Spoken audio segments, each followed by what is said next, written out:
दोस्तों स्वागत है आपका A to Z accounting school में।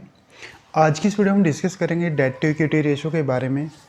डेट टू इक्विटी रेशो क्या होती है और इसको हम कैसे कैलकुलेट करते हैं। तो डेट टू इक्विटी रेशो जैसे इसके नाम से शो हो रहा है कि डेट टू इक्विटी यानी डेट यानी कि लॉन्ग टर्म लोन और इक्विटी जो शेयर होल्डर फंड्स उन दोनों के बीच को रिलेशन को बताता है। यानी जब भी आप किसी कंपनी की बैलेंस शीट देखते हो तो उसमें हमें पता लग जाता है कि इसमें शेयर होल्डर्स ने कितना पैसा लगा रखा है और इससे लॉन्ग टर्म लोन्स या लोन्स कंपनी ने कितने लोन्स ले रखे हैं। तो उस दोनों के रेशो को जानने के लिए हम डेट टू इक्विटी रेशो को कैलकुलेट करते हैं। एक्चुअली अगर हमसे कोई पूछे कि डेट टू इक्विटी रेशो हम क्यों कैलकुलेट करते हैं तो डेट टू इक्विटी रेशो इसलिए कैलकुलेट करते हैं क्योंकि जब भी कोई इन्वेस्टर किसी कंपनी में पैसा लगाता है तो जानना चाहता है कि इस कंपनी में रिस्क कितना है। यानी कि अगर उसका डेट ज़्यादा होगा और इक्विटी कम हो गई यानी शेयर होल्डर्स के फंड्स कम हो गए तो उस कंपनी में पैसा लगाने में उतना ज़्यादा रिस्क होगा। अब ऐसे जब हम किसी बैंकर के पास अपनी बैलेंस शीट लेके जाते हैं तो बैंक भी आपको लोन देने से पहले देखेगा कि आपके जो इक्विटी आपने कितनी लगा रखी है अपनी कंपनी के अंदर और लोन्स कितने ले रखे हैं। तो अगर उसको लगेगा कि हाँ आपका लोन, अगर बैंकर्स को लगता है कि आपके लोन कम से हैं और इक्विटी आपकी ज़्यादा है तो बैंक आपको लोन देने में प्रेफर करेगा, अदरवाइज़ वो आपकी जो रिक्वेस्ट है उसको रिजेक्ट कर देगा। तो ऐसे ही हम बात करते हैं फार्मूले की। डेट टू इक्विटी रेशो का फार्मूला क्या होता है। डेट टू इक्विटी रेशो जैसे इसके नाम से ही फार्मूले का हमें पता लग रहा है, डेट और इक्विटी यानी कि डेट को इक्विटी से डिवाइड करेंगे तो हमें डेट टू इक्विटी रेशो हमारे पास आ जाएगी।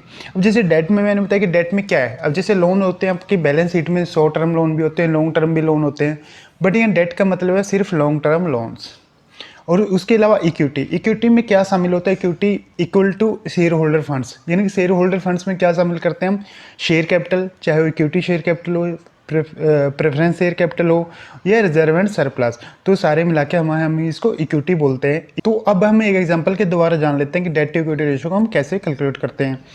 जैसे अब मैंने बैलेंस शीट से कुछ फिगरें उठा ली हैं, जैसे long term loans 2 lakh, equity share capital 1 lakh, preference share capital 50,000 और रिजर्व एंड सरप्लस 1,50,000।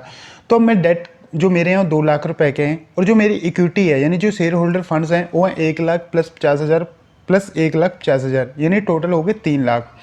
अब मैं डेट मेरे 2 लाख है, इक्विटी मेरी 3 लाख है और 2 लाख को मैं 3 लाख से डिवाइड करूंगा तो मेरी जो आंसर आएगा वो 0.66 आएगा, यानी कि 0.66 टाइम आपकी डेट इक्विटी रेशो आ गई। तो आज मैं आपको एक बैलेंस शीट से, अगर आपके पास किसी कंपनी की बैलेंस शीट है तो आप उससे उस कंपनी की डेट टू इक्विटी रेशो कैसे निकालेंगे, या आप किसी कंपनी में काम करते हैं तो आपके पास उस कंपनी की बैलेंस शीट है तो आप उससे उस कंपनी की डेट टू इक्विटी रेशो को कैसे निकालोगे। तो चलो दोस्तों स्टार्ट करते हैं।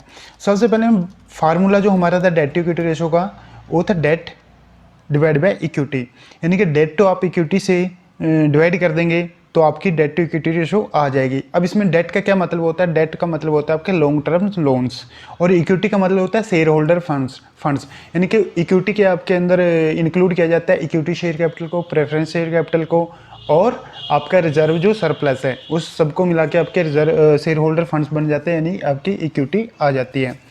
तो अब बैलेंस शीट में आपके जो डेट है, लॉन्ग टर्म लोन है, आपको मिलेंगे लॉन्ग टर्म लायबिलिटीज के अंदर।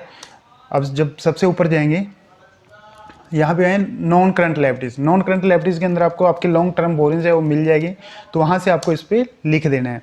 उसके बाद आपको इक्विटी जो शेयर होल्डर फंड्स है वो आपको मिलेगा सबसे ऊपर इक्विटी शेयर होल्डर फंड्स में। तो यहाँ पे आपके शेयर कैपिटल है 26,548, रिजर्व एंड सरप्लस हैं आपके 4,62,928, यानी टोटल है 4,89,476।